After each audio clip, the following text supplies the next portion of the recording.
Hello, my Panthers. I'm Parthu Dhawan, your maths mentor, your maths educator, your maths buddy. जो मर्जी आप वो बुलाओ यार। और मेरे Panthers, कैसे हो तुम सब? आज हम करेंगे एंड ऑफ चैप्टर एक्सरसाइज। मतलब पिछले वाले पार्ट में तुमने क्वेश्चन 7 तक कर लिया था। आज हम क्वेश्चन 8 से क्वेश्चन 14 तक करेंगे, ठीक है? तो चलो शुरू करते हैं। अब क्या करना है, फर्स्ट क्वेश्चन मतलब क्वेश्चन नंबर 8 क्या कहता है, if the temperature of a liquid can be measured in kelvin units as X K. मतलब वो कह रहा है कि टेम्परेचर है हमारे लिक्विड का, उसका हमने टेम्परेचर कैसे मेजर करा, केल्विन में मेजर करा, और उसका हमने टेम्परेचर देखा कि एक्स केल्विन आया। एक्स क्या है, वेरिएबल है। वेरिएबल क्या है, कंटेनर है, उसमें कोई भी वैल्यू डाल सकता है। अब ये केल्विन क्या है, के स्टैंड्स फॉर केल्विन। केल्विन एक यूनिट है यार। जैसे डिस्टेंस तुम कैसे मेजर करते हो, किलोमीटर में, सेंटीमीटर में और मीटर में, कुछ भी है ना, एक यूनिट होती है ना जिससे तुम डिस्टेंस मेजर करते हो।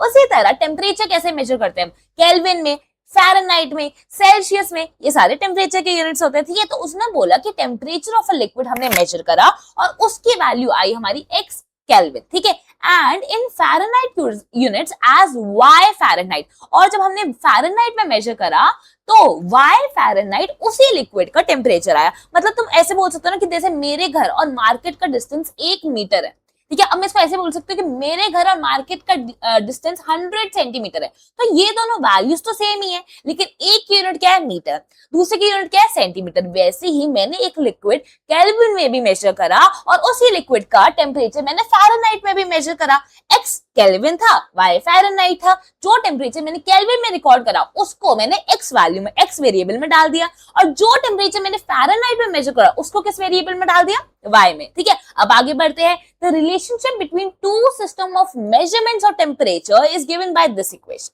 अब वो बोल रहे कि भाई x केल्विन था, y फ़ारेनहाइट था, दोनों सेम वैल्यू थी, दोनों सेम वैल्यू को रिप्रेजेंट कर रहे थे। तो इन दोनों के बीच में जो रिलेशन है ना, वो इस इक्वेशन से दिया जाता है कि y equal to 9/5 x minus 273 plus 32। जैसे हम बोलते हैं ना कि 1 मीटर इक्वल टू 100 सेंटीमीटर, ये एक रिलेशनशिप है जो मीटर और सेंटीमीटर के बीच में है। वैसे ही केल्विन और फ़ारेनहाइट के बीच में ये रिलेशन है, जहां पे y क्या है, फ़ारेनहाइट, x क्या है, केल्विन, ठीक है? अब क्वेश्चन क्या कहते हैं कि find the temperature of the liquid in Fahrenheit if the temperature is 313 kelvin. मतलब हमें टेम्परेचर किस में दिया हुआ है, केल्विन में दिया है। केल्विन मतलब x की वैल्यू दी हुई है, हमें x की वैल्यू दी हुई है 313 केल्विन है, और हमें क्या निकालना है, फ़ारेनहाइट वाला टेम्परेचर। फ़ारेनहाइट क्या था हमारा, y। तो मतलब हमें y की वैल्यू निकालनी है जब x की वैल्यू क्या है, 313 केल्विन। तो इसका मतलब क्या है कि y हमें नहीं पता, y को एज इट इज लिख दो। 9/5 भी 9/5 कांस्टेंट है। x क्या आएगा, x हमें दिया हुआ है कि 313 है, तो x की जगह 313 लिख दो, माइनस 273 लिख दो, प्लस 32 लिख दो। इतना कर सकते हैं। इसको माइनस करोगे तो क्या आएगा, देखो a7 49/5 40 प्लस 32, और ये कट जाएगा 8 से 72 प्लस 32 आ जाएगा हमारा 104। तो y की वैल्यू क्या आ गई, 104। एक्चुअली में y किस में था, हमारा फ़ारेनहाइट में था। तो इसका मतलब जब टेम्परेचर 313 केल्विन होगा तब हम उसको फ़ारेनहाइट में कैसे लिख सकते हैं, 104 डिग्री फ़ारेनहाइट, ठीक है? ये दोनों सेम है, ठीक है? फर्स्ट पार्ट का हो गया खात्मा। सेकंड पार्ट क्या कहता है कि if the temperature is 158 degree Fahrenheit, मतलब अब फ़ारेनहाइट में टेम्परेचर दिया हुआ कि 158 डिग्री है ना, 158 डिग्री है, और हमें केल्विन का टेम्परेचर निकालना है। इसका मतलब हमें फ़ारेनहाइट मतलब y की वैल्यू गिवन है, हमें क्या है, y की वैल्यू गिवन है, हमें अब किसमें निकालना है, x की वैल्यू निकालनी है। अब हमें केल्विन का टेम्परेचर निकालना है, मतलब x की वैल्यू निकालना है। इस रिलेशन में y equal to 9/5 x minus 273 plus 32 ये रिलेशन था। अब हमें फ़ारेनहाइट की वैल्यू दी हुई है, इसका मतलब हमें y की वैल्यू दी हुई है, क्या दी हुई है, 158, ठीक है? अब हमें क्या निकालना है, x की वैल्यू निकालनी है, केल्विन की वैल्यू निकालनी है। तो क्या निकाल सकते हैं, y की जगह 158 लिख देना और x की वैल्यू निकाल सकते हैं। क्या होमवर्क दे दो, कर लोगे? चलो कमेंट सेक्शन में आंसर दे देना इसका।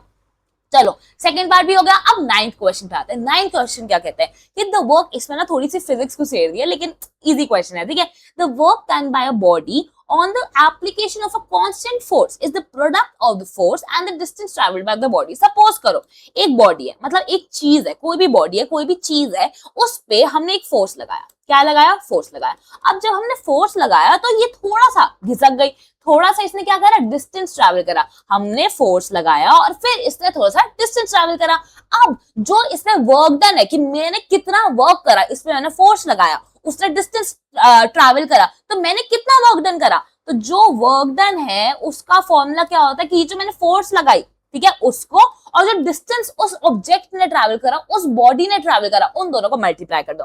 तो वर्क डन, मेरा वर्क डन कैसे आता है? मेरा फोर्स मल्टीप्लाई बाय डिस्टेंस। यही लिखा हुआ है कि the work done by a body on the application of a constant force, work done जो हो रहा है on the application of constant force, जब हम फोर्स लगा रहे हैं, is the product of force and the distance travel by the body, is the product of force and the distance travel by the body in direction of force. Of course अगर force में इस direction में लगाऊंगी तो distance भी तो इसी direction में ट्रैवल करेगा। अगर तुमने डब्बा को घिसकाया, फोर्स लगाई, तो ऐसा तो नहीं है डब्बा तुम्हें घिसका कर पीछे आ जाएगा, नहीं ना, आगे तो जाएगा। तो बस ये लिखा हुआ है, कंफ्यूज नहीं होने का, बस कंफ्यूज करने के लिए इतनी लंबी चौड़ी लिखी हुई है, सिर्फ इसके लिए work is equal to force into distance के लिए, ठीक है। अब क्या बोले? Express this in the form of linear equation in two variables. इसने बोला कि भाई इस चीज को एक्सप्रेस करो इक्वेशन की फॉर्म में। इक्वेशन तो हमने लिख दी, लेकिन इसने बोला दो वेरिएबल्स होना चाहिए। वर्क क्या होना चाहिए? W। वर्क की जगह क्या लिख दूंगी? W लिख दूंगी, और डिस्टेंस की जगह D लिख दूंगी। वही लिखा हुआ है। भाई ये फोर्स कहा गया, तो इसने दिया हुआ है can draw the graph by taking the constant force as 3 units. इसने बोला फोर्स की वैल्यू क्या रख लो? 3। तो मतलब यहाँ पे फोर्स की जगह क्या लिख दो? 3। तो हमारे पास work is equal to 3D आ गया। क्या ये इक्वेशन है? हाँ। क्या ये इक्वेशन इन टू वेरिएबल्स है? हाँ। और क्या है कि लीनियर पॉलिनोमियल भी है? हाँ। ठीक है, डिग्री भी 1 है। तो work is equal to 3D हमारा क्या हो गया? पहला इक्वेशन का लीनियर इक्वेशन जो ये था ना, पहले पार्ट का आंसर कि express this in linear equation, ठीक है। अब वो आगे क्या बोल रहे हैं कि ड्रॉ क्या कहा? हाँ, draw its graph by taking the constant force as 3 units. उसने बोला तो तुम्हें इक्वेशन तो मिल गई, work is equal to 3D। अब इसका ग्राफ बनाओ। अब ग्राफ कैसे बनाते थे? अगर सपोज करो ये होता y is equal to 3x, अगर ये इक्वेशन ऐसे लिखी होती तब तुम्हें कोई कंफ्यूजन नहीं होती थी कि तुम्हें पता है y की वैल्यू लिख दो, कुछ x की वैल्यू लिख दो और उसको प्लॉट कर दो। तो भाई वेरिएबल ही तो है, ये y एक वेरिएबल है। सिमिलरली y की जगह यहाँ पे बस w लिखा हुआ है, ये x एक वेरिएबल है, x की जगह यहाँ पे d लिखा हुआ है। तो क्या कोई फर्क पड़ेगा? नहीं। इसमें भी एक टेबल बना दो, जैसे y और x का टेबल बनाते थे, अब w और d का टेबल बना देना है। इसमें हम 3 वैल्यूज लेगी, छोटी छोटी वैल्यूज लेंगे ताकि इजी रहे कैलकुलेशन। अब अगर मैं सपोज करो यहाँ पे एक सेकंड, यहाँ पे मुझे एक बात बताओ, हम यहाँ पे जब x और y का टेबल बनाते थे हम कैसे लिखते थे कि x ऊपर लिखा, y नीचे लिखा, और फिर x की वैल्यूज के लिए हम y की वैल्यूज निकालते थे। यहाँ पे x की जगह क्या है? यहाँ पे x एक्सिस की जगह क्या है? d। तो ऊपर d लिख दो ताकि तुम्हें कंफ्यूजन ना हो, और नीचे क्या है? y की जगह क्या है? ये w। देखो w इक्वल टू 3D, यहाँ पे y इक्वल टू 3x, तो y की जगह w लिख दो। अब मतलब हमारी x एक्सिस की वैल्यू क्या है? डिस्टेंस है। यहाँ पे x एक्सिस लेटी हुई लाइन की वैल्यू क्या रिप्रेजेंट करेगी? डिस्टेंस। और ये जो y है खड़ी हुई लाइन, वो क्या रिप्रेजेंट करेगी? हमारी वर्क डन। तो इसका मतलब अगर मैं d की वैल्यू कोई भी डालू, सपोज कर 0 डाल दिया, तो वर्क डन क्या आएगा? 3 मल्टीप्लाई बाय 0, 0 आ जाएगा। अगर मैंने d की वैल्यू 1 डाल दी तो वर्क क्या आएगा? 3 मल्टीप्लाई बाय 1 क्या आएगा? 3। अगर मैंने d की वैल्यू क्या डालू? 2 डाल दूं, 2 डाल देते हैं। अगर मैंने d की वैल्यू 2 डाली तो वर्क डन क्या आएगा? 3 मल्टीप्लाई बाय 2 6 आ जाएगा। अब इसको क्या प्लॉट कर सकते हो? देखो 0,0 हो गया, 1,3 यहाँ पे हो गया। ये ध्यान रखना, यहाँ पे डिस्टेंस क्या है? x है, तो मतलब 1 क्या है? यहाँ पे x है, w क्या है? 3 है, w क्या है? ये y एक्सिस है, खड़ी हुई लाइन की वैल्यू है, तो ये 2,3 हो गई। यहाँ पे d क्या है? 2, d मतलब x एक्सिस, w क्या है? 6, x w मतलब y एक्सिस, तो ये 2,6 का कौन सा पॉइंट है? ये वाला पॉइंट मेरा आ गया। अब देखो एज यूजुअल क्या मिला हमें? Straight line. क्यों मिली? क्योंकि एक लीनियर पॉलिनोमियल है भाई मेरे, डिग्री क्या है? 1 है। समझ आ गई? डिग्री क्या है? 1 है। अब क्या बोल रहा है क्वेश्चन में? हमने ग्राफ भी प्लॉट कर दिया।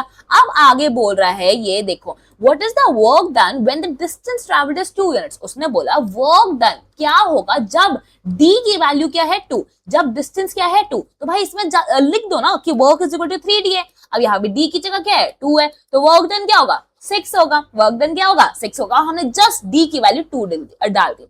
अब लेकिन इसमें एक चीज पूछी हुई है कि verify it by plotting on the graph. तुमने वर्क तो निकाल दिया, डी की वैल्यू 2 डाली, वर्क की वैल्यू 6 आ गई, लेकिन वो बोल रहा है इसको वेरीफाई करो। कैसे वेरीफाई करो? ग्राफ में प्लॉट कर कर। अब ग्राफ कैसे प्लॉट करेंगे? हमने ग्राफ में प्लॉट करा हुआ है।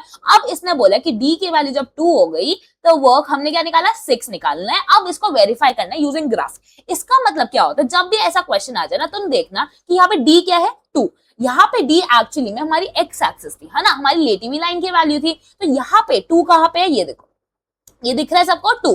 ठीक है, अब मेरे को बताओ जब डिस्टेंस 2 था, जब डिस्टेंस यहाँ पे देखो, जब यहाँ पे ये वाले पॉइंट का एक्स कोऑर्डिनेट क्या डिस्टेंस है? इस वाले पॉइंट का 2। एक्स कोऑर्डिनेट क्या है? 2। तो डिस्टेंस क्या है? 2। अब जब डिस्टेंस 2 है तो मुझे बताओ इसका y कोऑर्डिनेट क्या है? तो बोलोगे यहाँ पे इस पॉइंट पे x कोऑर्डिनेट 2 है, लेकिन y कोऑर्डिनेट क्या है? 6। और y कोऑर्डिनेट क्या था एक्चुअली में? हमारा वर्क डन। तो एक्चुअली में हमारा वर्क डन क्या आ गया? 6। तो 2,6 ही हमारा कोऑर्डिनेट है। इसका मतलब d जब 2 है तो मेरा वर्क डन क्या है? 6। ऐसे मैंने फॉर्मूले से भी निकाल दिया और मैंने ग्राफ से भी इसको वेरीफाई कर लिया कि हाँ, जब d 2 है तो वर्क 6 ही होगा। ठीक है, इतना इजी सा क्वेश्चन था। अब चलो क्वेश्चन नंबर 10 पे आ जाओ। द ग्राफ ऑफ, ये थोड़ा बढ़िया क्वेश्चन है। ठीक है, the graph of a linear polynomial px। वो बोल रहा है कि भाई एक लीनियर पॉलिनोमियल है, एक ऐसा पॉलिनोमियल है जिसकी डिग्री 1 है। अब ये जो है इसका जब हम ग्राफ बनाते हैं ना, जब हम ग्राफ बनाते हैं कैसे भी बन सकते हैं। मैंने ऐसे रैंडमली बनाया है, हो सकता है ओरिजिन से पास करे, हो सकता है ना भी करे, मुझे कुछ नहीं पता। लेकिन मुझे इतना पता है कि ये इस लाइन पे 2 पॉइंट्स मेरे लाई कर रहे हैं। एक तो है 1,5, ठीक है, और एक है मेरा 3,11। ये 2 पॉइंट्स मेरे क्या है?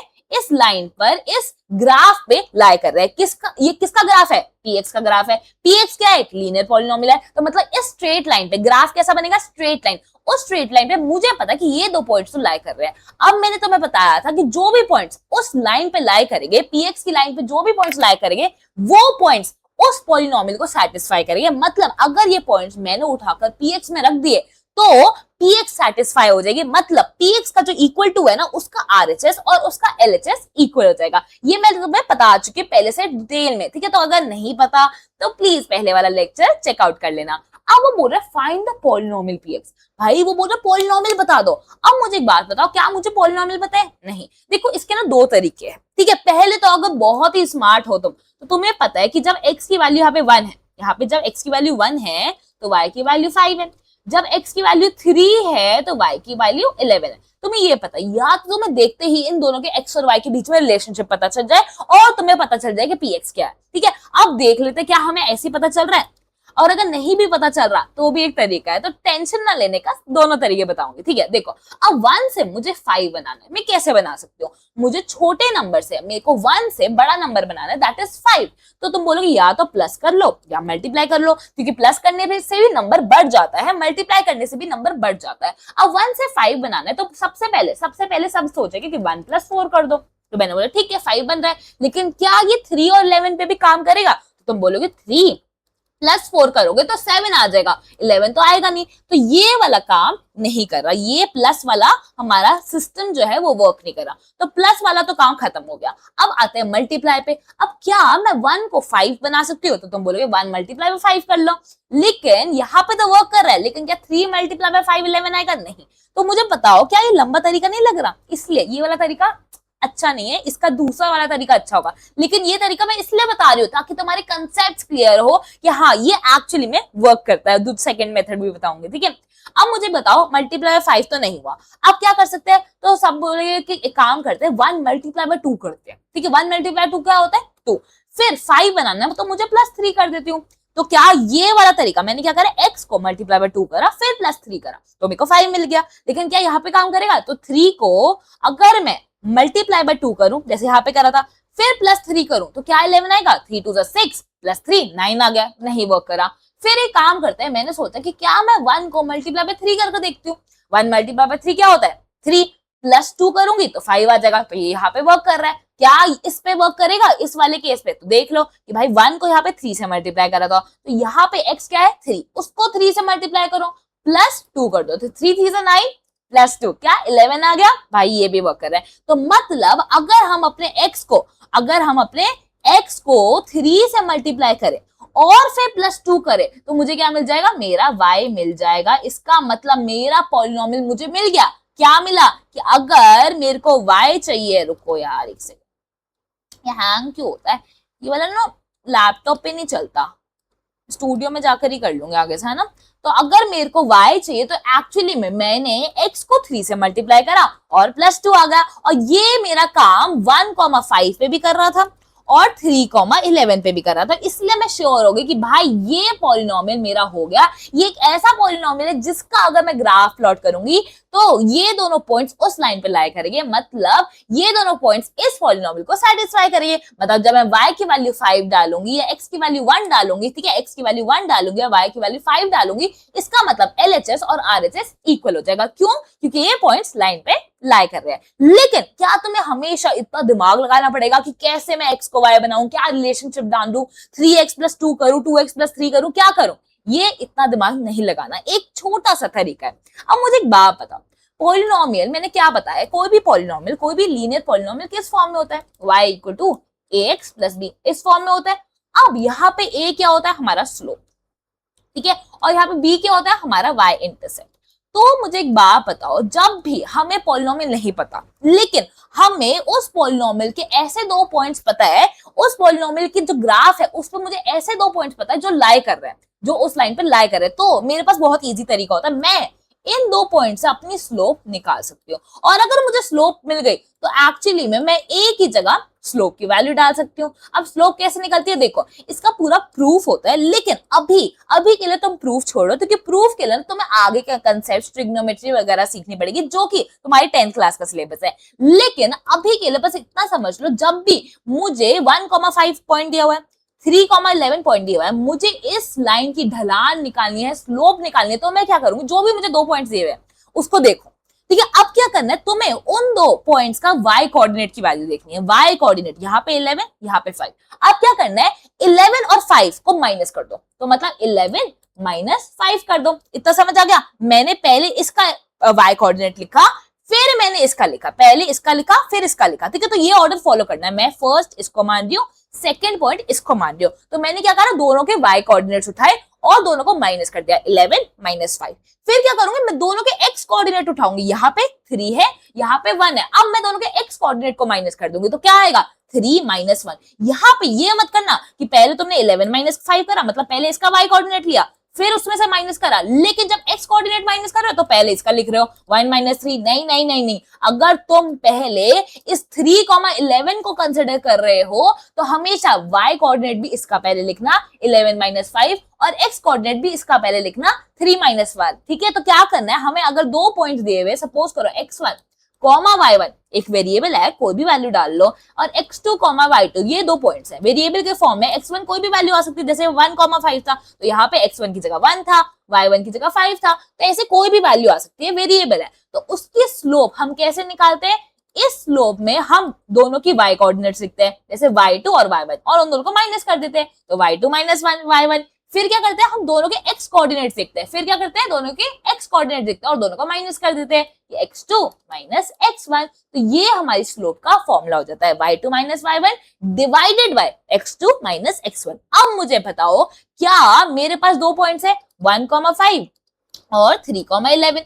अब क्या मैं इसका स्लोप निकाल सकती हूँ? निकाल सकती हूँ, कैसे, दोनों के y कोऑर्डिनेट्स उठाओ, 11, दूसरे का 5, दोनों को माइनस कर दो, डिवाइडेड बाय दोनों के x कोऑर्डिनेट्स उठाओ, 3 और 1, दोनों को माइनस कर दो, 11 - 5 क्या आता है, 6, 3 - 1 क्या आता है, 2। तो मेरी स्लोप यहाँ पे क्या आ गया, 3 आ गया। इसका मतलब जो मेरा पॉलिनोमियल आएगा y = ax + b, उसमें a की वैल्यू क्या है, 3 है, तो क्या मैं इसको y = 3x + b लिख सकती हूँ। अब मुझे थोड़ा बहुत पॉलिनोमियल क्लियर होने वाला है। अभी भी मेरे पास y, x, b तीनों की वैल्यू मुझे नहीं पता, लेकिन क्या मुझे इतना पता है कि ये जो पॉइंट है और ये जो पॉइंट है वो इस पॉलिनोमियल के हैं। मतलब अगर मैं x की वैल्यू 1 डालती हूँ और y की वैल्यू 5 डालती हूँ तो ये पॉलिनोमियल उसको सेटिस्फाई कर देगा। मतलब अगर मैंने y की वैल्यू यहाँ पे 5 डाल दी, देखो ये 5 है ना, 5 डाल दो, और x की जगह मैंने ये 1 लिख दिया, तो ये सेटिस्फाई होगा, मतलब ये कंडीशन ट्रू होगी कि 5 = 3 × 1 + b। तो 5 इक्वल टू 3 मल्टीप्लाई बाय 1 क्या होता है 3 प्लस b। तो क्या मैं इससे b की वैल्यू निकाल सकती हूँ 5 माइनस 3 क्या आएगा 2 आ जाएगा। इसका मतलब मेरे को मेरे a की वैल्यू 3 मिल गई, मेरे b की वैल्यू 2 मिल गई। अब मेरे पास वो जो पॉलिनोमियल था y equal to ax plus b, इसमें मेरे पास a की वैल्यू क्या है 3, x तो x रहने दो, b की वैल्यू क्या है 2, तो y equal to 3x plus 2। क्या ये वही पॉलिनोमियल है जो तुमने एस्टैब्लिश करा था? देखो ये रिलेशनशिप से कि y equal to 3 multiply by x plus 2। तो जब भी तुम्हें सिर्फ 2 पॉइंट्स दिए हुए और तुम्हें पॉलिनोमियल का कुछ पता नहीं है और तुम्हें लग रहा है कि भाई रिलेशनशिप निकालने में बहुत टाइम लग जाएगा, तो क्या करना है स्लोप निकाल देना है। स्लोप कैसे निकालना है? दोनों के y कोऑर्डिनेट्स उठाओ माइनस कर दो, डिवाइडेड बाय दोनों के x कोऑर्डिनेट्स उठाओ माइनस करना, ऑर्डर का ध्यान रखना है। स्लोप निकल जाएगा, जैसे ही स्लोप निकल जाएगा a की वैल्यू निकल जाएगी, क्या करना है कोई भी पॉइंट उठाओ और उसका x और उसका y डाल दो उस इक्वेशन में। जैसे तुम डाल दोगे उससे तुम्हें b की वैल्यू भी मिल जाएगी, a की वैल्यू भी मिल गई, b की वैल्यू भी मिल गई, y equal to ax plus b में वो वैल्यू डाल देना और तुम्हें अपना पॉलिनोमियल मिल जाएगा। ठीक है, तो देखो क्वेश्चन यही था, फाइंड द पॉलिनोमियल px। समझ आ गया? Find the coordinates where the graph of px cuts the axis. ये बहुत इंपॉर्टेंट क्वेश्चन है। वो बोल रहा है कि भाई तुमने अपना पॉलिनोमियल निकाल दिया। क्या पॉलिनोमियल है? y equal to 3x plus 2। अब वो बोल रहा है कि जब हम इसका ग्राफ बनाएंगे तो मुझे बताओ कि वो y एक्सिस को और x एक्सिस को कौन से 2 पॉइंट्स पे काटेगा। तुम बोलोगे मैम y एक्सिस को काटने का तो बहुत इजी तरीका है, y equal to ax plus b वाले फॉर्म में जो ये b होता है वो एक्चुअली में क्या होता है हमारा y इंटरसेप्ट होता है। मतलब ये लाइन हमारी y एक्सिस को कहाँ पे काट रही है वो ये कांस्टेंट टर्म बताएगा। तो इसका मतलब ये जो लाइन है वो हमारी y एक्सिस को 2 पे काट रही है, तो इसका कोऑर्डिनेट क्या होगा y एक्सिस पे लाई कर रहा है तो x तो माना हुआ है बुरा, तो x हो गया 0 और 0,2 क्योंकि y एक्सिस किस पे कट हो रही है 2 पे कट हो रही है। तो हमें y एक्सिस का तो अपने आप इक्वेशन देखकर ही पता चल गया। ठीक है, लेकिन अब मैं x एक्सिस का क्या करूं? मेरे को कैसे पता चलेगा कि ये जो लाइन है वो x एक्सिस को कहां पे काट रही है? तो मुझे एक बात बताओ, इस पॉइंट पे सपोज करो वो काट रही है, मुझे नहीं पता यहाँ पे x की वैल्यू क्या है, मुझे नहीं पता यहाँ पे x की वैल्यू क्या है, लेकिन मुझे इतना पता है कि ये पॉइंट मेरी x एक्सिस पे लाई कर रही है। अगर ये मेरा पॉइंट x एक्सिस पे लाई कर रहा है तो इसका मतलब y कोऑर्डिनेट माना हुआ है बुरा, तो मतलब y कोऑर्डिनेट हमेशा 0 ही होगा। इतना मैं श्योर हूं कि ये पॉइंट में हमेशा मेरा y कोऑर्डिनेट 0 होगा। इसका मतलब x, 0 के फॉर्म में वो आंसर होगा।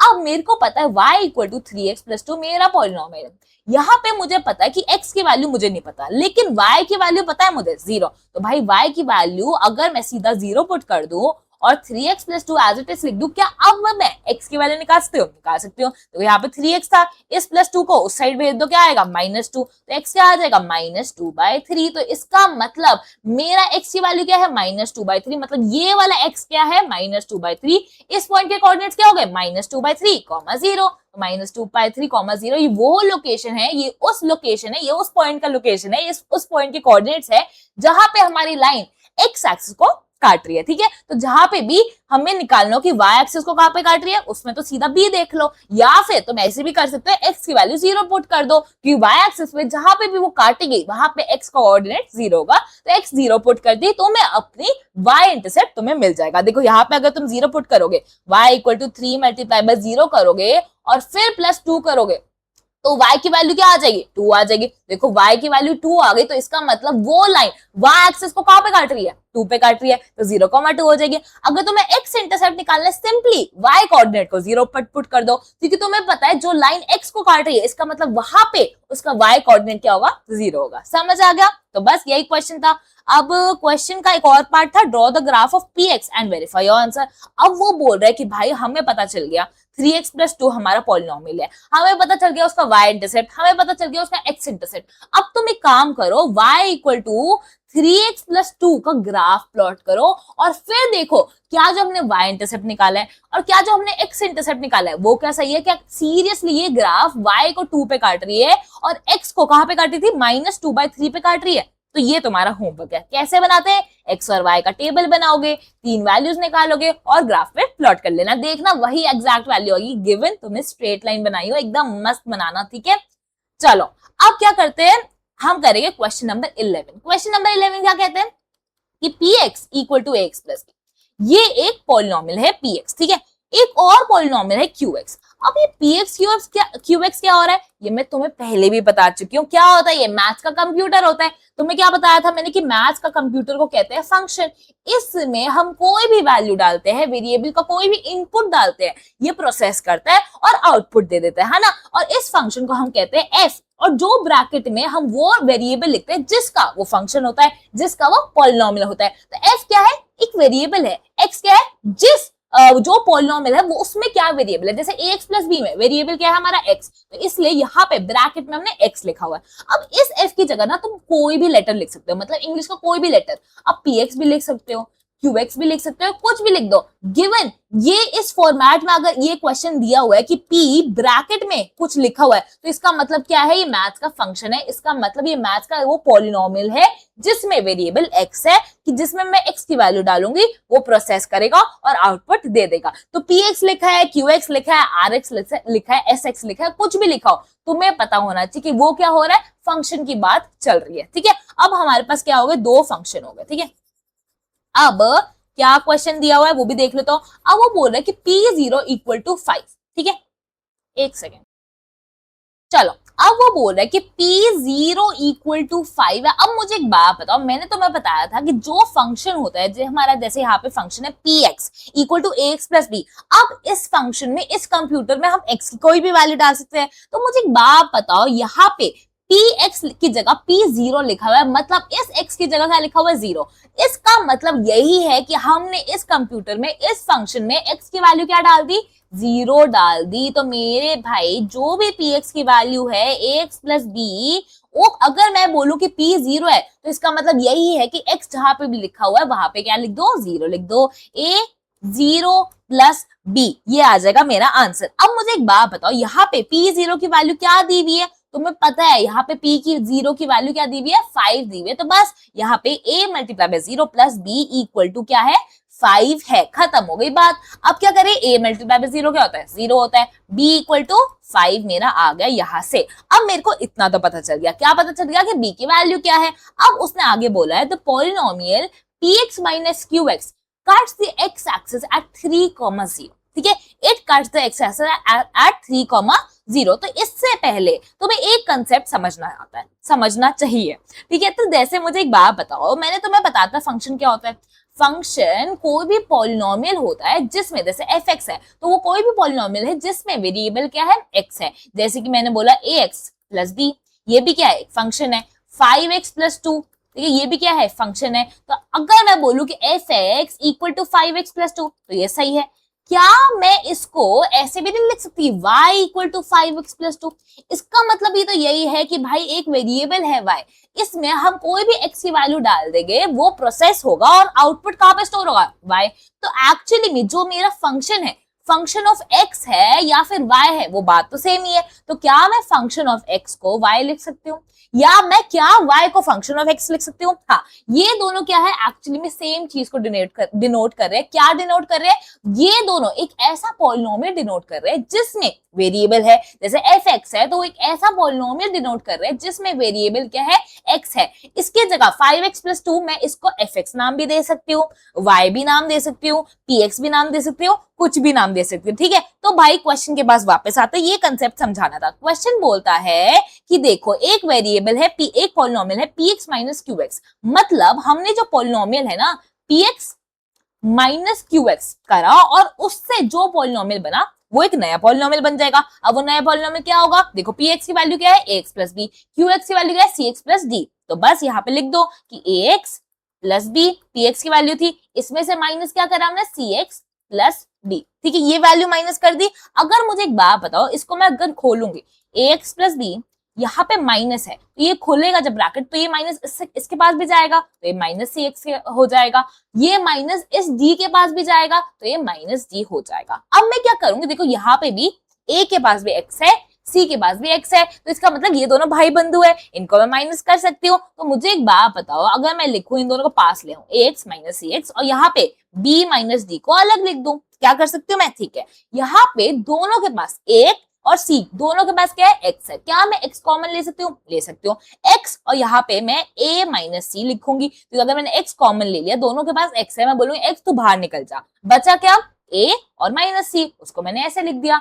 प्लस बी माइनस डी तो मेरे पास है ही। अब वो बोल रहे ये एक पॉलिनोमियल बन चुका है। अब मैंने पिछले वाले पेज पे क्या निकालना था कि b इक्वल टू 5, तो बस यहाँ पे b इक्वल टू 5 भी लिख देते हैं कि x ये ब्रैकेट में a minus C plus b minus D था, b की वैल्यू 5 निकाली थी, माइनस डी हो गया। तो ये मेरा क्या हो गया, एक पॉलिनोमियल बन गया। ठीक है, अब क्या बोल रहे हैं, क्वेश्चन में ये बोला गया है कि देखो जो भी पॉलिनोमियल बनेगा ना वो एक्स एक्स को 3,0 पे काटेगा। मतलब जो भी ये पॉलिनोमियल है ना, ये वाला पॉलिनोमियल, ठीक है, इसका अगर हम ग्राफ प्लॉट करेंगे, अगर हम इसको ग्राफ में प्लॉट करेंगे तो ये जो हमारा एक्स एक्सिस पे कहां पे काटेगा, 3,0 पे काटेगा। मतलब ये पॉलिनोमियल हम जब ग्राफ पे प्लॉट करेंगे तो इस लाइन पर, इस पॉलिनोमियल की लाइन पे एक पॉइंट होगा 3,0। अब मैंने तुम्हें बताया था कि पॉलिनोमियल की ग्राफ पे जो भी पॉइंट होगा, अगर उस पॉइंट को इस पॉलिनोमियल में रख दिया जाए तो वो उस पॉलिनोमियल को सेटिस्फाई करेगा। अब मुझे एक बात बताओ, P x minus Q x क्या है, ये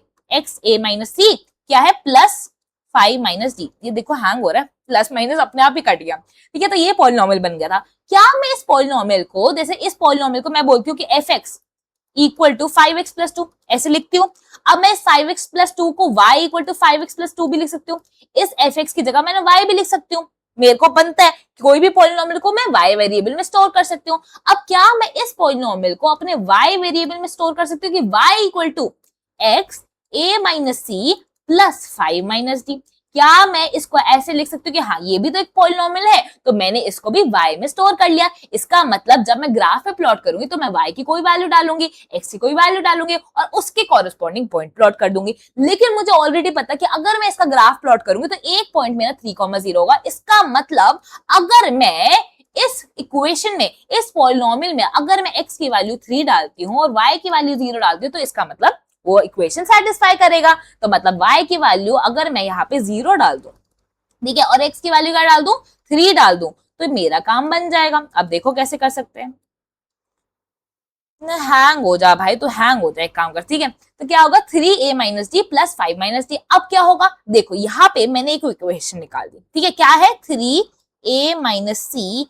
यहाँ पे अगर मैं इसको ले जाऊं इधर माइनस डी और इसको ले जाऊं माइनस 5, ये मेरे पास एक इक्वेशन आ गई। अब क्या करूं इसका, यहाँ पे तो a भी मिसिंग है, यहाँ पे c भी मिसिंग है, यहाँ पे d भी मिसिंग है, मेरे पास तो कुछ नहीं है। तो देखो क्वेश्चन के पास वापस जाते हैं। क्वेश्चन बोलता है कि px plus Q X is equal to 6x plus 4। एक और इन्फॉर्मेशन दी हुई है, तो क्या पता मैं इसको ना अभी के लिए छोड़ देती हूँ, ठीक है, इस वाली चीज को मैं अभी के लिए छोड़ देती हूँ। यार मेरा पेन हैंग हो रहा है। हाँ, जैसे ये मुझे फर्स्ट इक्वेशन मिल गई है मेरी, ठीक है, एक इक्वेशन मिल गई है मुझे। क्या मिल गया, देखो मैं यहाँ पे लिख भी लेती हूँ, 3a minus D equal to minus 5 minus D equal to minus 5। मेरे को एक इक्वेशन मिल गई है। अब मेरे पास एक और इन्फॉर्मेशन है कि जब मैं px और qx को ऐड करती हूँ, ये वाली लाइन देखो, जब मैं px और qx को ऐड करती हूँ तब मेरे पास 6x प्लस 4 आ जाता है। इसका मतलब जब मैं px ax प्लस b को और qx cx प्लस d को ऐड करती हूँ तो मेरे पास क्या आ जाता है, 6x प्लस क्या था 4, 6x प्लस 4 आ जाता है मेरे पास, 6x प्लस 4। अब मेरे पास b की वैल्यू क्या दी हुई थी, 5। और क्या मैंने किसी और की वैल्यू निकाली, अभी तक नहीं निकाली। तो बस यहाँ पे तुम a और c के पास, दोनों के पास x है, दोनों को साथ में ले आओ। x अगर कॉमन आएगा तो a और c ब्रैकेट में बच जाएगा जैसे पहले बचा था, a प्लस सी। और यहाँ पे b की जगह क्या लिख सकते हैं, 5 प्लस d को ऐसे ही लिख दो, हमें तो कुछ पता ही नहीं है।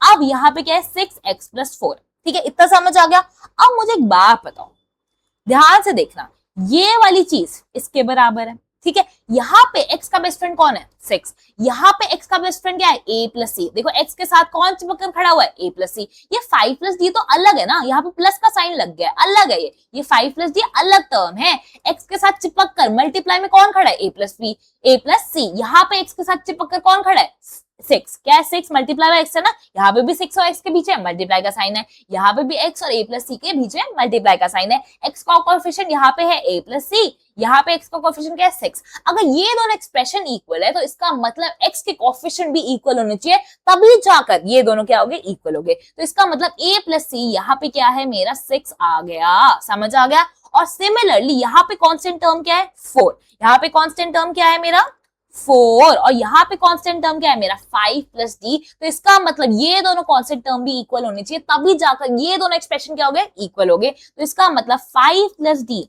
इक्वल टू 4 होना चाहिए। यहां से मैं डी की वैल्यू निकाल सकती हूँ 4 माइनस 5 दैट इज -1। अब मुझे पता चल गया a plus C equal to 6, d equal to -1। ये और इन्फॉर्मेशन और मिल गई। अब मुझे एक बात बताओ, क्या मैं d की वैल्यू -1 इस वाली इक्वेशन में डाल सकते हो, अपनी 1 वैल्यू में डाल सकते हो? ये जो फर्स्ट इक्वेशन मैंने निकाली थी इसमें मुझे d की वैल्यू नहीं पता थी, लेकिन अब मुझे d की वैल्यू पता है, तो क्या मैं इस वैल्यू को इसमें डाल सकती हूँ? डाल दो भाई, डाल दो। देखो अगर मैं इसमें वैल्यू में डालूंगी, किस पेन से लिखे बताओ? ब्लैक से ही लिख देते हैं यार। इसमें अगर मैं 3a माइनस सी माइनस डी की जगह, यहाँ पे डी की जगह अगर -1 डाल दू, इक्वल टू -5 लिख दिया। अब क्या मेरे पास ये इक्वेशन बन गई? यहाँ पे क्या बन गया? +1। ये +1 उधर जाकर क्या बनेगा? -1 बन जाएगा, तो यहाँ पे -6 आ जाएगा। तो a माइनस 6 यहाँ से क्या आ गया? -2 आ गया। अब मुझे एक बात बताओ, एक मुझे a प्लस सी 6 मिल गया, एक मुझे a माइनस सी -2 मिल गया। एंड में मेरे पास ये दो इक्वेशंस बन गई। अब क्या मैं ऐसे कर सकती हूँ कि a plus C equal to 6 आ गया, एक इक्वेशन ये मिल गई थी, और दूसरी इक्वेशन क्या मिली थी कि a minus C equal to -2, a minus C equal to -2। अब ये दो इक्वेशन है मेरे पास, और इन दो इक्वेशन में दो ही वेरिएबल है, एक a और एक c। तो दो इक्वेशन है, दो वेरिएबल है, क्या मैं दोनों की वैल्यू निकाल सकती हूँ? निकाल सकते हो भाई। इसे कैसे निकालते हैं? मैंने बोला था एक इक्वेशन कोई भी ले लो, 1 और 2। सपोज करो यहाँ पे तो उन्होंने 1 नाम दे दिया था ना, तो इसको 3 और 4 नाम दे दो, कोई भी नाम दे सकते हो इक्वेशन को। तो इसको 3 नाम दे दो, इसको 4 नाम दे दो।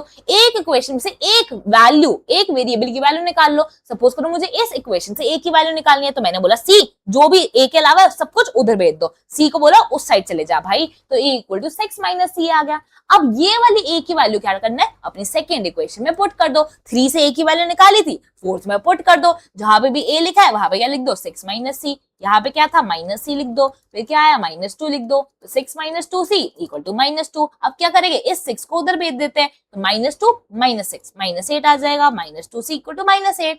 c क्या आ जाएगा? 4 आ जाएगा। c की वैल्यू अगर 4 आ गई तो a की वैल्यू क्या होगी? 6 माइनस c। c की जगह 4 लिख दो। a की वैल्यू क्या आ गई? 2 आ गई। समझ आ गया? तो मुझे a की वैल्यू भी मिल गई है ना? मुझे a की वैल्यू 2 मिल गई, c की वैल्यू 4 मिल गई, d की वैल्यू मैंने 5 निकाली थी, याद आया? d की वैल्यू क्या निकाली थी मैंने? 5 निकाली थी। और d की वैल्यू क्या निकाल दी थी मैंने? -1 निकाल दी थी। मैंने सबकी वैल्यू निकाल दी। अब क्या मुझे px, जो मेरा क्या था? ax प्लस b था, है ना? क्या था? देखो px, क्वेश्चन पे वापस चलते हैं। px क्या था मेरा? ax plus b। qx क्या था मेरा? cx plus d। अब वो बोल रहे px और qx को लिखो कि एक्चुअली में वो पॉलिनोमियल क्या होंगे।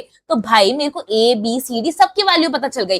ax प्लस b में मेरे को पता है a क्या है? 2 है, तो a की जगह 2 लिख दो, x की जगह x रहने दो, प्लस b क्या है? +5 है। तो मेरा px मुझे पता चल गया क्या है एक्चुअली में? 2x प्लस 5 है।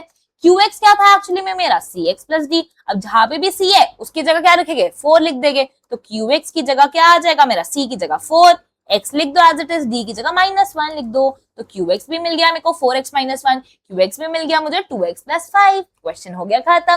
तो बस कुछ नहीं करना था इस क्वेश्चन में, हमें एक एक करके सारी वेरिएबल की वैल्यू निकालनी थी। हमने पहले क्वेश्चन पढ़ा, फिर हमने p0 रखकर b की वैल्यू निकाली, फिर हमने देखा कि px - qx एक नया पॉलिनोमियल बना रहा है, उस पॉलिनोमियल को 3,0 सेटिस्फाई कर रहा है, तो इसका मतलब x3 और y0 पुट कर दिया। फिर हमें इक्वेशन मिल गई, उसको साइड में रख दिया। फिर हम थर्ड लाइन पे गए कि भाई दोनों को प्लस करेंगे तो 6x + 4 आएगा। फिर हमने कंपेयर करा कि x का कोएफिशिएंट 6 होना चाहिए, कांस्टेंट टर्म 4 होना चाहिए। फिर हमने फिर से वेरिएबल की वैल्यू निकाली, d = -1 आया था, है ना? फिर हमने ऊपर वाली इक्वेशन में पुट कर दिया, और फिर हमने सारी वैल्यूज निकाल ली, a b c d, और फिर एज इट इज हमने px और qx भी निकाल लिया। ठीक है, तो इस क्वेश्चन को रिवाइज करना, पीछे देखना, अगर कोई भी डाउट हो कमेंट सेक्शन आपका ही है। ठीक है, अब चलो आगे बढ़ते हैं क्वेश्चन नंबर 12 पे। क्वेश्चन नंबर 12 क्या कहता है? Look at the first 3 stages of a growing pattern of hexagons. Hexagons क्या होता है? जिसके भी 6 साइड होती है, ऐसी फिगर जिसकी 6 साइड होती है,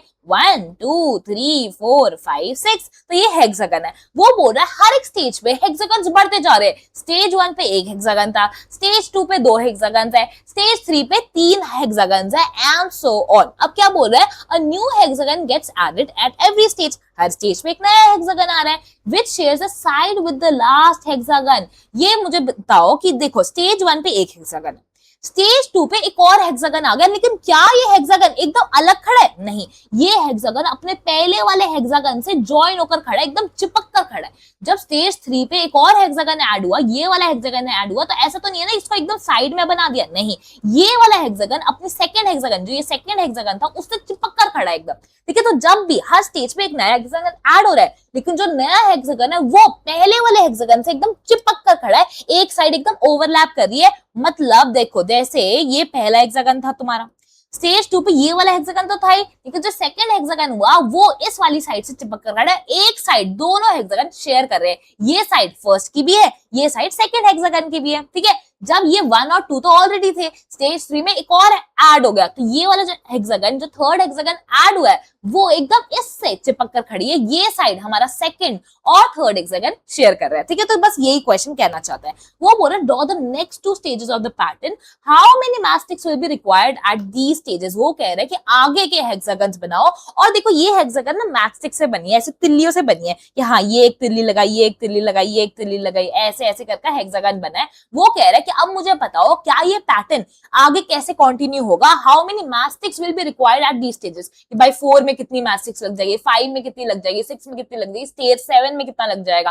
ठीक है, ऐसे। अब मुझे एक बात बताओ, अगर ये क्वेश्चन है तो इसका मतलब कोई पैटर्न बन रहा होगा। अब पैटर्न कैसे निकालते, तो पहले तो हम टेबल बना लेते हैं कि भाई स्टेज, हम पहले लिखे कि स्टेज 1 पे कितनी तिल्लियां लगेगी, कितने मैचस्टिक्स लगेगी। मुझे एक बात बताओ, मैचस्टिक्स स्टेज 1 पे एक हेक्सागन था, इसमें ये एक तिल्ली थी, ये दूसरी तिल्ली, ये तीसरी तिल्ली, चौथी तिल्ली, पांचवी, छठी तिल्ली, मतलब 6 मैचस्टिक्स लगी थी मेरे स्टेज 1 पे। जब मैं सेकंड स्टेज पे गई तो कितने मैचस्टिक्स हुई, देखो यहाँ के तो 6 थी, 1 2 3 4 5 6, ये 6 मैचस्टिक्स हो गई। फिर 7 8 9 10 11, देखो 11 मैचस्टिक्स लग गई। अब देखो मुझे एक बात बताओ, क्या मैं ये वाली साइड फिर से काउंट करूंगी? नहीं, मैं ये वाली साइड तो ऑलरेडी मैं फर्स्ट के केस में काउंट कर चुकी थी। एक ही तो तिल्ली लगेगी, एक ही तो मैचस्टिक यहाँ पे लगेगी, दोनों हेक्सागन शेयर कर रहे हैं इस कॉमन साइड को, तो ये मैचस्टिक एक ही काउंट होगी। ठीक है, अब देखो थर्ड स्टेज पे क्या होगा, ये 1 ये 2 ये 3 ये 4 ये 5 ये 6 तो थी ऑलरेडी, फिर 7 8 9 10 11 भी था ही ऑलरेडी, हम स्टेज 2 तक पहुंच गए थे। अब 3 में कितना ऐड हुआ, और 1 2 3 4 5 और ऐड हो गया, तो 11 प्लस 5 हो गया, दैट इज 16 हो गया, एंड सो ऑन। तो मतलब ये पैटर्न है। अब क्या तुम्हें इस पैटर्न में, इस चीज में कुछ पैटर्न दिख रहा है, मैथ्स में क्या कुछ पैटर्न फॉलो हो रहा है? तो अगर तुम ध्यान से देखोगे मेरा बच्चा, तो हर पॉइंट पे ऐड हो रहा है। क्या ऐड हो रहा है कि पहले 6 मैट्रिक्स थी, फिर जब एक नया हेक्सागन ऐड हुआ तो 1 2 3 4 5 मैट्रिक्स ऐड होगी, 6 + 5 11 हो गया।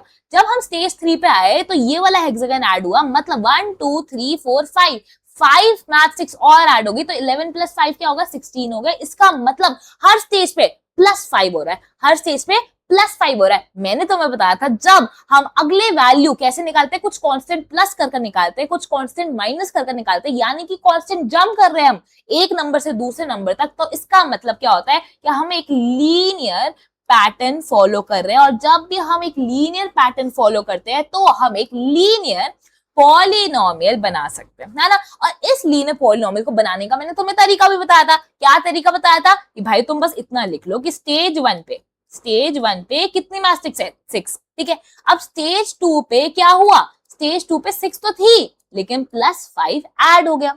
स्टेज 3 पे जो स्टेज 2 पे मैट्रिक्स थी वो तो थी, लेकिन एक और बार +5 ऐड हो गया। समझ आई? तो इसका मतलब क्या मैं इसमें पैटर्न ढूंढ सकती हूँ। देखो 6 तो हर सब में 6 में सब में।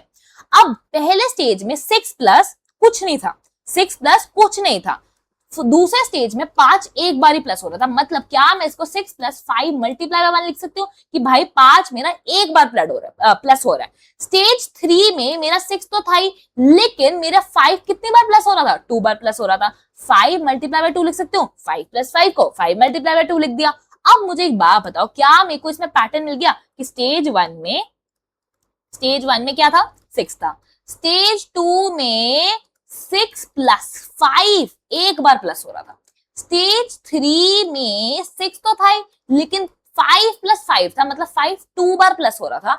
अब मुझे बात बताओ, स्टेज 1 में क्या मैं 5 था नहीं था। तो क्या मैं 5 मल्टीप्लाई बाय 0 लिख सकती हूँ? एक पैटर्न बनाने के लिए मुझे 5 प्लस करना है, लेकिन एक्चुअली में से स्टेज 1 में 5 तो था ही नहीं ना, तो क्या मैं 6 प्लस 5 मल्टीप्लाई बाय 0 लिख सकती हूँ? आंसर तो 6 ही होगा। 5 मल्टीप्लाई बाय 0 तो 0 ही होगा, तो 6 प्लस 0 6 ही बनेगा, तो फर्क तो कुछ नहीं पड़ेगा। अब अगर तुम ध्यान से देखोगे, मुझे इस 1 से ये वाली वैल्यू चाहिए, मुझे इस 2 से ये वाली वैल्यू चाहिए। अब 6 प्लस 6 प्लस 6 प्लस ये तो सब में ही आ रहा है, ये तो कॉमन ही है, तो इसका मतलब 6 प्लस तो लिख ही सकते हैं। यहाँ पे 5 से क्या मल्टीप्लाई हो रहा है वो चेंज हो रहा है। स्टेज 1 में 0 है, तो क्या मैं इस 0 को 1 से मुझे ये 0 बनाना है, कैसे बना सकते हो? 1 से मुझे ये 0 बना रहे हो, तुम बोलोगे मैम 1 माइनस 1 कर दो, क्या आएगा? 0। तो क्या मैं इसको 1 माइनस 1 कर सकती हूँ? लिख सकती हूँ। अब मुझे इस 2 से ये 1 बनाना है, तो क्या मैं यहाँ पे 2 माइनस 1 लिख सकती हूँ? लिख सकती हूँ। तो इसका मतलब 6 प्लस 5 2 माइनस 1 लिख सकती हूँ मैं इसको, है ना। अब मुझे इस 3 से ये नंबर बनाना है जो 5 से मल्टीप्लाई हो रहा है, तो क्या मैं इसको 5 मल्टीप्लाई बाय 2 को क्या मैं 3 माइनस 1 लिख सकती हूँ? इस 2 को लिख सकती हूँ। तो अगर तुम ध्यान से देखोगे तो इसका मतलब 6 प्लस 6 प्लस 6 प्लस सब में आ रहा है। 5 किससे मल्टीप्लाई हो रहा है वो चेंज हो रहा है। देखो यहाँ पे 5 आ रहा है, यहाँ पे 5 आ रहा है, यहाँ पे 5 हो रहा है, लेकिन यहाँ पे अगर स्टेज 1 है तो वो 5 1 माइनस 1 से मल्टीप्लाई हो रहा है। अगर स्टेज 2 है तो मतलब 2 माइनस 1 से मल्टीप्लाई हो रहा है। स्टेज 3 है तो 3 माइनस 1 से मल्टीप्लाई हो रहा है। तो अगर मैं बोलूं मेरे भाई कि स्टेज एन पे कितनी मैस्टिक होगी, तो तुम बोलोगे मैम 6 प्लस तो लिखना ही है, साथ में 5 भी लिखना है। 5 किससे मल्टीप्लाई होगा? फर्स्ट स्टेज में 1 माइनस 1 से हो रहा था, सेकेंड स्टेज में 2 माइनस 1 से हो रहा था, थर्ड स्टेज में 3 माइनस 1 से हो रहा था। तो स्टेज एन में किससे मल्टीप्लाई होगा?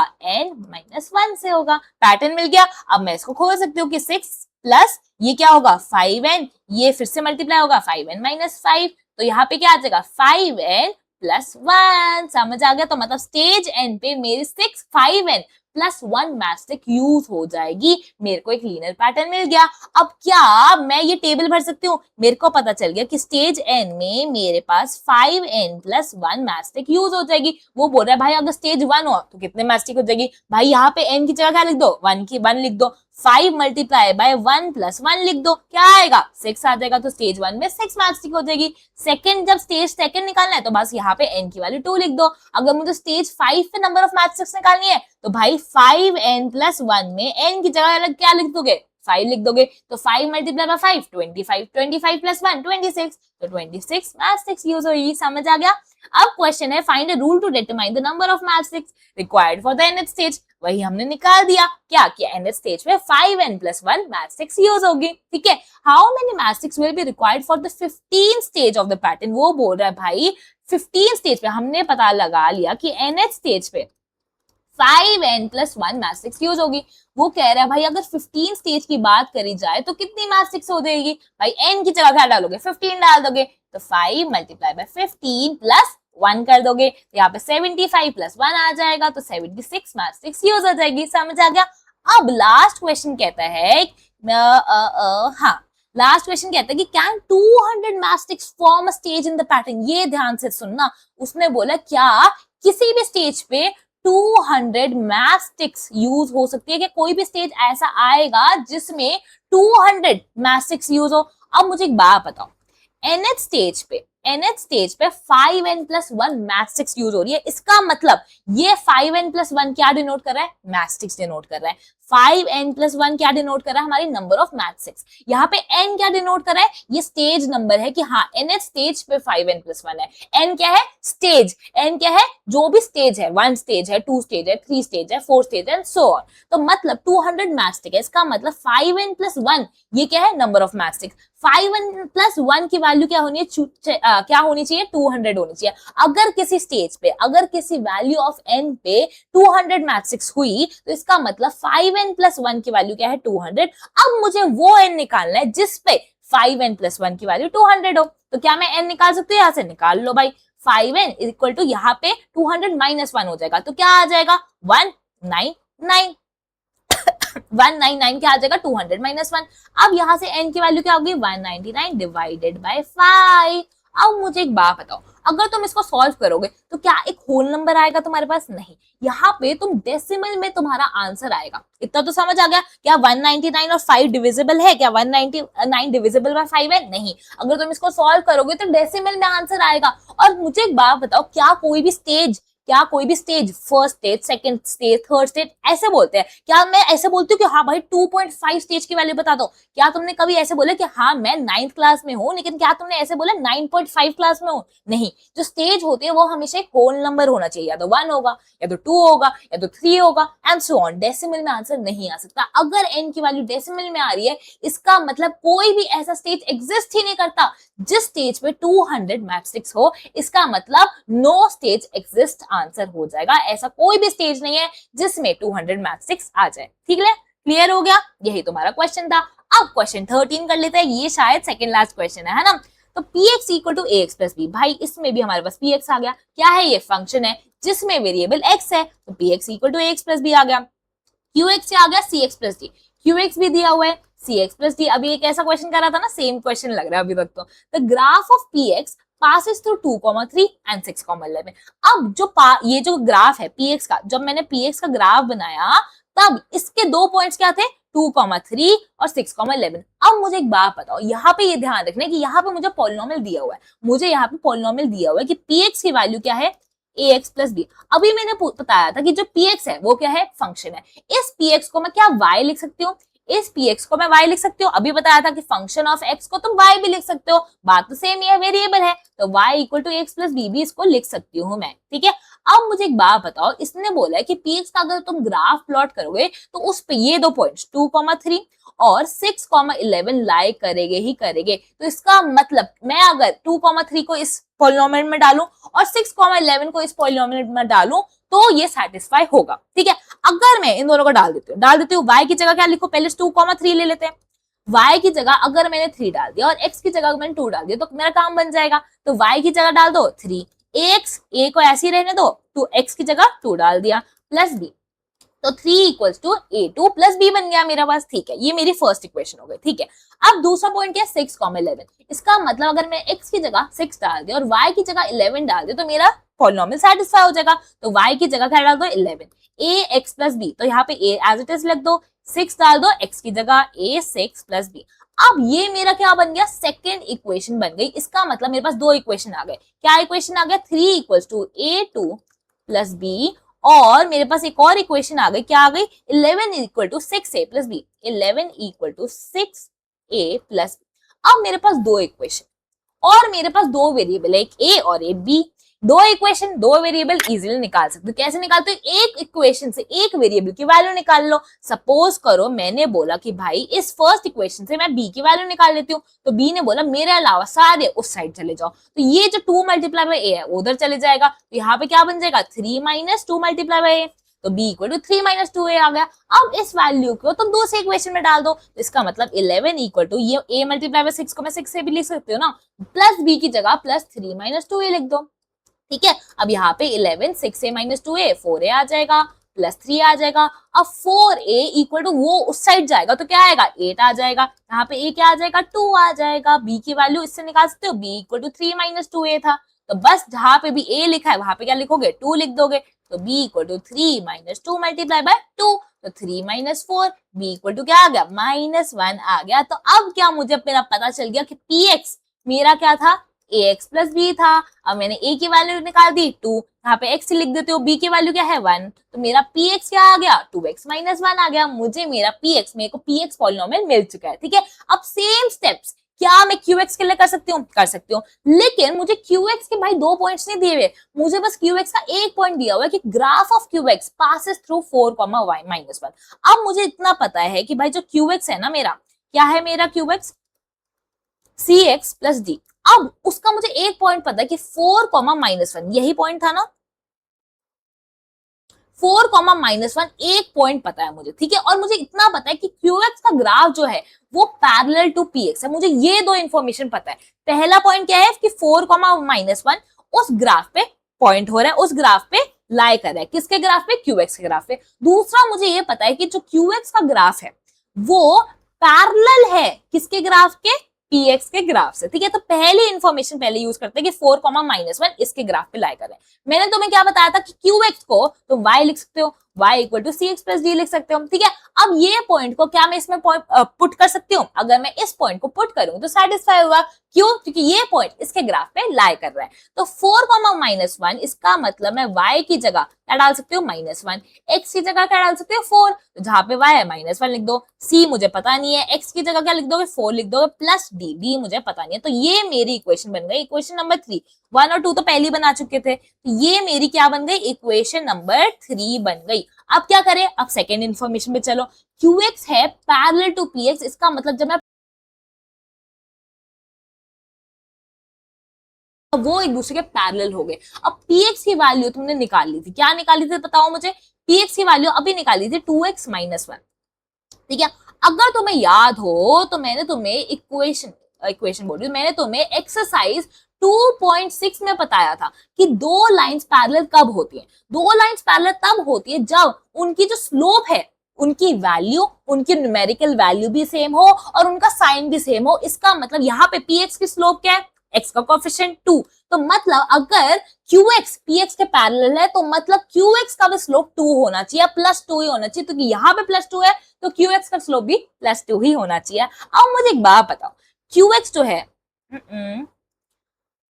जो qx है वो क्या था? cx plus D. अभी मैंने बोला कि जो qx का स्लोप है वो क्या होना चाहिए? 2 होना चाहिए। यहाँ पे qx का स्लोप क्या है? c ही तो है। x का कोएफिशिएंट क्या है? c है। x का जो कोएफिशिएंट होता है वही तो स्लोप बताता है। अब ये जो c है वो हमने अभी देखा क्या है? 2 है। तो मुझे c की वैल्यू पता चल गई, पता चल गई। अब मुझे इतना पता है, इसको मैं y भी लिख सकती हूँ ना, qx को y भी लिख सकती हूँ। मुझे इतना पता कि अभी भी मैंने ये थर्ड इक्वेशन निकाली थी। क्या निकाली थी? -1 equal to 4c plus D. क्या निकाली थी? -1 equal to 4c plus D. ये मैंने इक्वेशन निकाली थी, याद है ना? अभी पॉइंट्स निकाले थे हमने, ये वाले पॉइंट कि 4, -1 है तो इसमें डाल दिया था हमने। इसके डालकर हमें थर्ड इक्वेशन मिल गई थी। अब मेरे पास थर्ड इक्वेशन भी है, अब मेरे पास c की वैल्यू भी है। भाई c की वैल्यू इसमें डाल दो, -1 equal to 4 multiply by c, 4 multiply by 2 plus d. अब यहां से 2 की वैल्यू निकाल सकते हैं, -1 ये इधर जाएगा, -8 equal to d. D equal to क्या आ गया? -9 आ गया, खत्म हो गया। अब qx की वैल्यू क्या है? cx plus D. जहां पे c है वहां पे 2 डाल दो, जहां पे d है वहां पे -9 डाल दो। तो qx की वैल्यू क्या आ गई? 2x - 9। हमें ये qx का पॉलिनोमियल भी मिल गया। क्वेश्चन में क्या पूछा था? क्वेश्चन में यही पूछा था कि भाई px भी बता दो, qx भी बता दो, find the polynomial px and qx। अब ये वाला पार्ट तो हो गया। Also find the coordinates of the point where these lines meet the x-axis। अभी मैंने तुम्हें बताया था कि जब भी हमें कोऑर्डिनेट्स बताने होते हैं, पॉइंट्स, कोऑर्डिनेट्स ऑफ पॉइंट बताने होते हैं जहां पे वो ग्राफ मीट करता है हमारी एक्स एक्सिस और वाई एक्सिस को, हम कैसे बताते हैं? देखो मैं फिर से बता देती हूँ। देखो px की वैल्यू हमने अभी देखा था 2x - 1 है। px की वैल्यू हमने अभी निकाली थी 2x - 1 और qx की वैल्यू हमने क्या निकाली है? अभी 2x - 9 निकाली है ना? हाँ, 2x - 9। उसने बोला कि भाई मुझे एक बात बता दो, ये जो ग्राफ है ना वो हमारी एक्स एक्सिस को कहाँ पे काटेगी? मतलब अगर मैं px बनाऊंगी तो मेरी वो एक्स एक्सिस को कहाँ पे काटेगी? एक्स एक्सिस पे अगर वो कहाँ पे, इस पॉइंट पे काट रही है, इसका मतलब इस पॉइंट पे मेरा जो एक्स एक्सिस का कोऑर्डिनेट है वो तो कुछ भी हो सकता है, लेकिन जो वाई का कोऑर्डिनेट है वो हमेशा क्या होगा? 0 होगा, क्योंकि अगर पॉइंट एक्स एक्सिस पे लाई कर रहा है तो हमारा वाई कोऑर्डिनेट बुरा मान जाएगा, वाई क्या हो जाएगा? 0 हो जाए। इसका मतलब px इक्वल टू 2x - 1 को मैं y इक्वल टू 2x - 1 लिख सकती हूँ। पहले तो मुझे इतना बताओ, क्योंकि px लिखो y लिखो बात तो सेम है। फंक्शन को मैं y भी लिख सकती हूँ, है ना? fx px y कुछ भी लिख सकती हूँ मैं, ठीक है। क्या है? y एक फंक्शन है जिसमें x वेरिएबल है। अब मुझे बात बताओ, क्या x, 0 इस ग्राफ पर, इसके ग्राफ पे लाई कर रहे हैं? ठीक है, यहाँ पे x की वैल्यू तो x ही है, y की वैल्यू क्या है? 0 है, तो इसमें y की वैल्यू 0 डाल दो, 2x - 1 लिख दो। अब यहाँ पे क्या आएगा? ये 1 उधर चले जाएगा, तो 2x इक्वल टू 1, x क्या आ गया? 1/2। इसका मतलब ये पॉइंट क्या होगा? x, 0 1/2, 0। यहाँ पे x की जगह क्या है? 1/2 है। मतलब अगर मैं px का ग्राफ प्लॉट करूंगी तो वो x एक्सिस को 1/2, 0 पे काटेगा। सिमिलरली अगर मुझे ये बताना है कि यहाँ पे qx equal to 2x - 9 x axis पे कहाँ पे काटेगा, तो मैं क्या करूंगी? यहाँ पे भी मुझे पता है कि भाई x की वैल्यू तो कुछ भी हो सकती है, लेकिन y कोऑर्डिनेट 0 ही होगा, क्योंकि अगर कोई पॉइंट x एक्सिस पे लाई कर रहा है तो y कोऑर्डिनेट 0 होगा। अब qx इक्वल टू 2x - 9 को मैं y इक्वल टू 2x - 9 लिख सकती हूँ। यहाँ पे मेरा y क्या है? 0 है, 0 डाल दो। अब y 0 के लिए x की वैल्यू निकालना है तो 9/2 आ गया। इसका मतलब ये वाला जो QX है, जो QX का ग्राफ है वो हमारी एक्स एक्सिस को कहाँ काटेगा, 9/2, 0 पे काटेगा। आंसर हो गया खत्म। अब मुझे एक बात बताओ, अगर मैं पूछूं कि ये दोनों ग्राफ्स वाई एक्सिस को कहाँ पे काटेंगे तो तुम ऐसे ही बता सकते हो। कैसे बताओगे, y equal to ax plus b वाले फॉर्म में जो b होता है, जो कांस्टेंट टर्म होता है, वो हमें क्या बताता है, y इंटरसेप्ट बताता है। अब यहाँ पे y equal to 2x minus 1 में कांस्टेंट टर्म क्या है, -1, तो इसका मतलब y को कहाँ पे काट रहा है, -1 पे काट रहा है। Similarly y equal to 2x minus 9 में कांस्टेंट टर्म क्या है, -9, इसका मतलब ये जो ग्राफ है वो y एक्सिस को कहाँ पे काटेगा, -9 पे काटेगा। तो कोऑर्डिनेट्स क्या हो गए, x कोऑर्डिनेट 0 होगा, y पे लाई कर रहा है, कॉमा -9 होगा, क्योंकि y को वो कहाँ काट रहा है, -9 पे काट रहा है। यहाँ पे भी सेम फंडा लगेगा। समझ आ गया, तो क्लियर हो गया।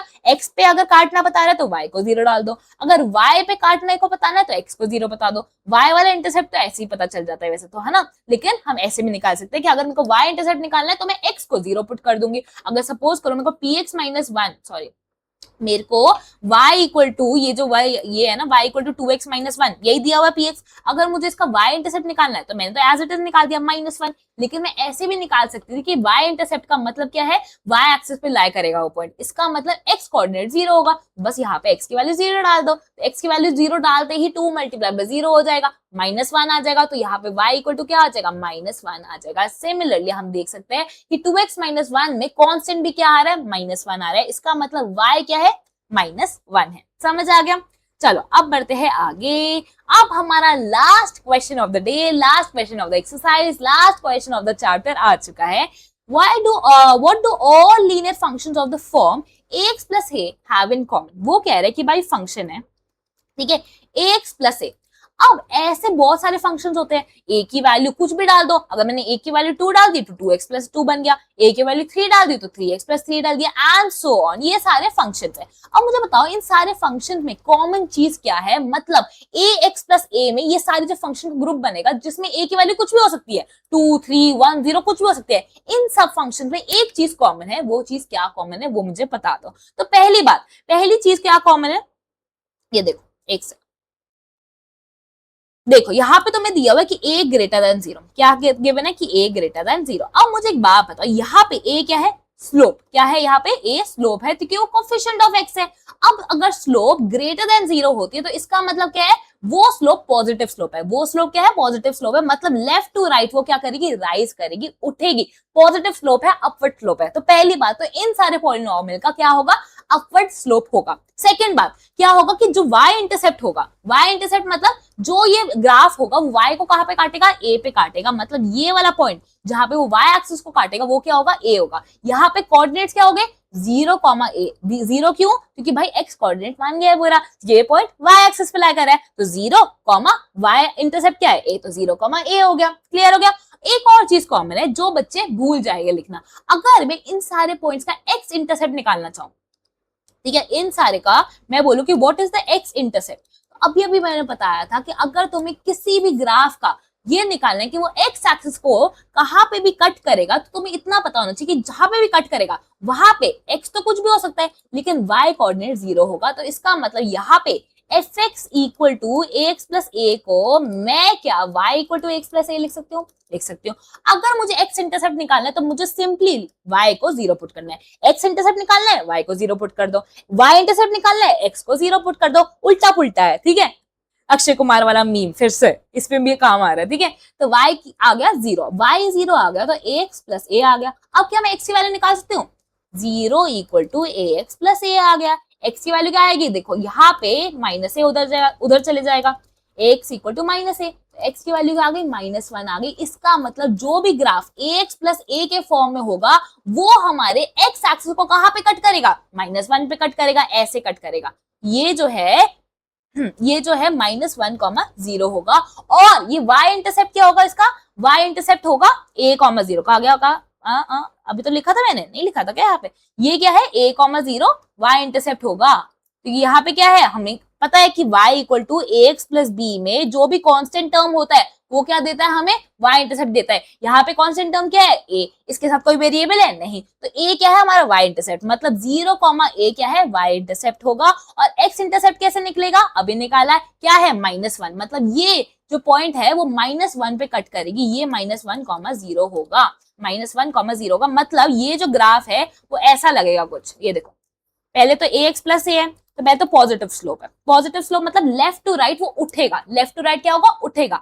अब मुझे एक बात बता, ऐसे ठीक है, तो यहाँ पे x इंटरसेप्ट क्या है, 0, -1, 0, अभी निकाला था, x इंटरसेप्ट क्या है, -1, 0, और हमारा y इंटरसेप्ट क्या है, 0, a, समझ आ गया, ये क्या है 0, a। तो इस वाले ग्राफ में हमेशा जो भी इस फॉर्म में होगा ax प्लस a, वो ग्राफ ऐसा बनेगा जिसमें y इंटरसेप्ट भी सेम होगा, x इंटरसेप्ट भी होगा और पॉजिटिव स्लोप भी होगी। तो इसी के साथ ये चैप्टर होता है ऑफिशियली खत्म। All the best my panthers, bye bye and sayonara.